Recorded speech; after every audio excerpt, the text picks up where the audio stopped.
Trevor Miller is the director of golf right here at Green Hills Country Club in Millbrae, and today we're talking about the basics of the swing, right, Trevor? That's correct. All right, so what are the basics?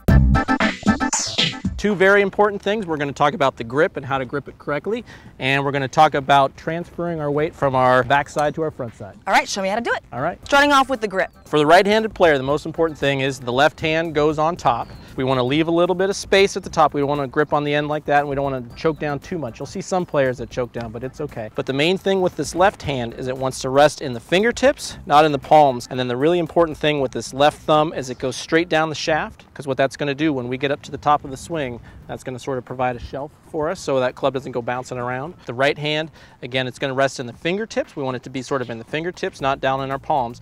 And with our pinky, we get some choices. We can go overlapping. This is what I like right here. Probably 80% of the population goes with the overlapping grip. Really? You can go with the interlocking grip where the pinky kind of goes in between here. This is the Jack Nicklaus, Tiger Woods, Trevor Miller grip. So this one, this one is good too. Or you can go again, if you've got arthritis or anything, the 10-finger baseball grip is another very strong grip. Ooh, that's dangerous for me. I've never tried that grip before, but that could really make me lethal. Wicked, yeah. So, but if you have a slice, this might be a good choice. But then again, with the right thumb, the key, a lot of people like to put it down on the shaft, but we want to move that that thumb over to the center like this, sort of in tennis terms. It'll allow us to really roll those hands over and release the club head. So that's the important parts of the grip. One thing to think about as far as grip pressure, we don't want to grip the club too hard. We just want to sort of have it like on a scale from 1 to 10, 10 being the actual hardest you could grip it. That's a tough thing for me to really achieve there, Everybody Trevor. wants to swing hard, everyone wants to grip it hard, but if we can kind of keep it 3 or 4, that really allows sort of a nice releasing of the club head. You can really get a lot more distance out of your swing. So you said on a scale of 1 to 10, grip it like a 3. Like a 3. If you're holding like a small puppy or a rotting banana, yeah, you know, you don't want to you don't want to squeeze that thing. Hold your golf club like a rotting banana. A rotting Good tip.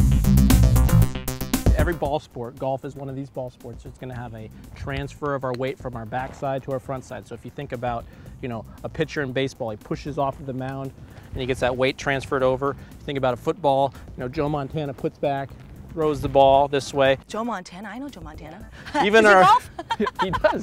Even our bowling leagues, you know, we push off of our right foot and get going. All of those things, golf included, we're gonna get a weight transfer from our backside over to our front side. I just don't like to think about it. I like it to come naturally. And sometimes I think within this golf swing, I'm making myself turn. Correct. When really, I just want to do it naturally. If we were to sort of be in our golf stance and without putting a lot of thought into it, just kind of tossing that ball out there a few feet.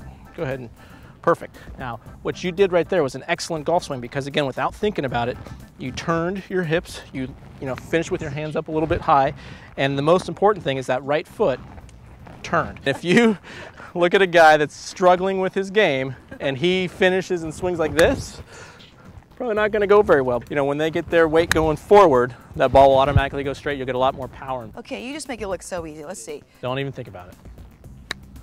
Maybe think about it a little bit more. Okay, good. So see again, that foot stays on the ground again. And if you can really make sure that that foot is the #1 thing that always gets through, you're going to be really, really good. Good, excellent. So that's a great finish. And see how much more balance you got right there? Yeah. Really, really good. You make it simple. I've never hit it that easy before. There you have it, the basics. You make it look so easy. Just work on that grip and then a couple of the fundamentals that you just said with the swing and getting that hip through. Grip and momentum transfer of your weight from your backside to your front side. I'll be playing on the LPGA before you know it. You never know. Hey, Trevor, thanks so much. We'll see you next time. Thank you.